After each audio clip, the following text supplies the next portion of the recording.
Welcome back to Six Wins Media. I am not Jim Carrey. That was an impression. I'm Matt, and this is Chris. You're not Jim Carrey? I'm not Jim Carrey. You fooled me. I thought there was two of you. I wish I was. Growing up, I wished so much to be Jim Carrey. Same. So, no surprise, we are talking about that matchup for our best male actor bracket. It was the number 3 seed Jim Carrey versus the number 14 seed Matthew McConaughey. Really interesting matchup because Carrey is so known for comedy, but has had some more serious roles. And McConaughey, he's definitely been in like humorous movies, but not necessarily like the main like comedy guy necessarily. Yeah. So what were your thoughts on this? What were you hoping for? Predictions or just what were you thinking? Well, what I found, no spoilers, Right. found that out of general population, I believe that I think a little more highly of Jim Carrey than most, because the voting was very close. It reflected that. I actually did the rankings, and I had Jim Carrey as number 3 seed, but like with you, I'm 35. I grew up in the 90s. I like every comedy film I could get my hands on, I watched, like from a very young age. So like for me, it started with Ace Ventura, which I think was at 92, 93 maybe. Yeah. And then you go Dumb and Dumber, Ace Ventura 2, Liar Liar, The Riddler, Truman Show he threw in there, which is kind of comedy drama mixed. Yeah. Cable Guy. Yeah. And then just on and on throughout the years. And personal favorite Jim Carrey role, it's close between Lloyd Christmas from Dumb and Dumber and Hank / Charlie from Me, Myself, and Irene. Oh. I love Me, Myself, and Irene. I think it is so goddamn funny.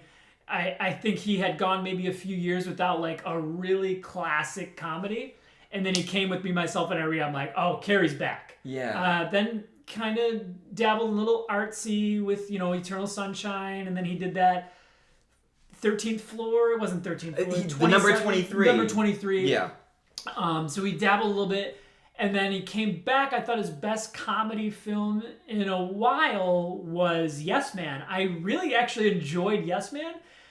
A little personal, but it was at a part of my life where like it actually hit me pretty hard because I did fall in this rut of like just kind of like watching movies and being a little boring, and then it actually did inspire me in like a weird way to go out and do more stuff. Nice. But I grew up on Carrey, like The Grinch, like. That's not bad, right? Just a good Grinch.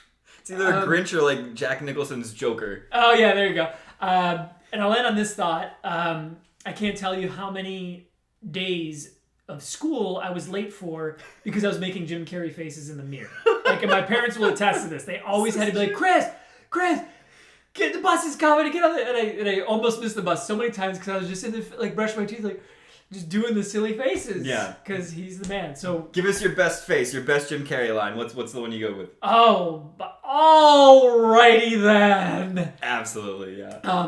That's not my favorite. That's just the first one that came to mind. Dang it. One of my favorite ones, I got a buddy from high school, Jeff Lake. Shout out Jeff Lake. Could do the whole part in Ace Ventura when the guy goes, "What do you know about Ray Finkle?" And he goes, "Soccer style kicker, graduated June 19th. Collier High, former nickname the Mule, first and only pro athlete to come out of Collier College, one of a hell of a model American." Yeah, that's great. So yeah, any thoughts you have? I'm sure you have plenty. You're not alone as a big Jim Carrey fan, like you said. We're pretty much like the same age. So yeah, Jim Carrey was like the guy I aspired to be. Right. Like I just thought his comedy was so funny. Ace Ventura, When Nature Calls. I liked 2 better. I think Ace Ventura, When Nature Calls 2 is better for me. I've heard that. Dumb and Dumber, of course, is incredible. And The Truman Show is one of my favorite movies, period. And I think that was like his transformation, his first like semi-serious role. And it's an incredible film. And it was definitely very prescient in kind of like predicting the rise of like reality TV and just like the things we do now. Where we're like, I'm worth being seen 24/7. Yeah. How about the part So where I'm he like, traces? yeah. Here you do it. You do the it. little. I don't remember what he says there though, but he's drawing like the. And he just like plays an astronaut. Just doing an astronaut in the mirror with like his toothpaste or something. So I would 100% have gone for and voted for Jim Carrey. But Matthew McConaughey, let me shout out little things about Matthew McConaughey. Oh yeah, we did talk about him. I'll just talk about like my personal relationship with Matthew McConaughey, like the movies I've seen. He calls him Matt. I call him Matt because we're both Matts, and so he calls me Matthew. But Matthew McConaughey has been in a lot of stuff more recently that have been very like high accolade, high award stuff. The Lincoln Lawyer. He was in Dallas Buyers Club, which got a lot of awards both for him and for Jared Leto. And then do you know if he? I'm sorry. Did you know if he won an Oscar for that? Jared Leto or McConaughey? McConaughey. I think he did. Yeah. Okay. I'm pretty sure he did. But for my money, and I think a lot of people feel this way, he's the lead in Interstellar, which like The Truman Show and Interstellar are legitimately like two of the movies I've listed as my favorites before, like in my top 5. I love Interstellar, and there's a scene in Interstellar where he's watching his kids.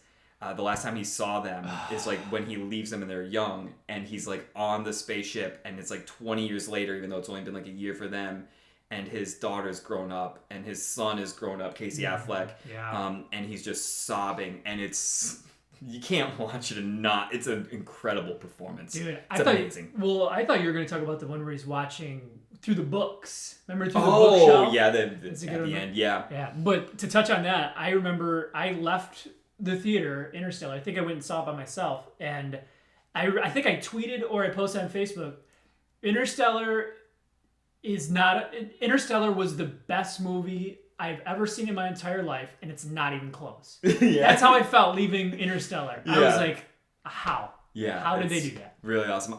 So we'll reveal the winner. I do think if we ran this maybe a year or two down the line, because Carrey's coming back at Sonic. And so a lot of the younger generation are going to see more of Jim Carrey that they didn't get to see when we were growing up. So, you know, he might get a resurgence here, and people will discover his old things. But so with that said, you know, McConaughey did beat him. McConaughey is moving on. Jim Carrey knocked out in the first round. We're disappointed, but McConaughey, like, you know, he could have lost to someone worse. Right. I guess. So I'm okay with McConaughey going on. Yeah, very true. And we'll see Jim Carrey down the road because we're going to do a funniest person of all time bracket. And you know, Carrey will be like a top 3 or 4 seed in that. We'll push him on.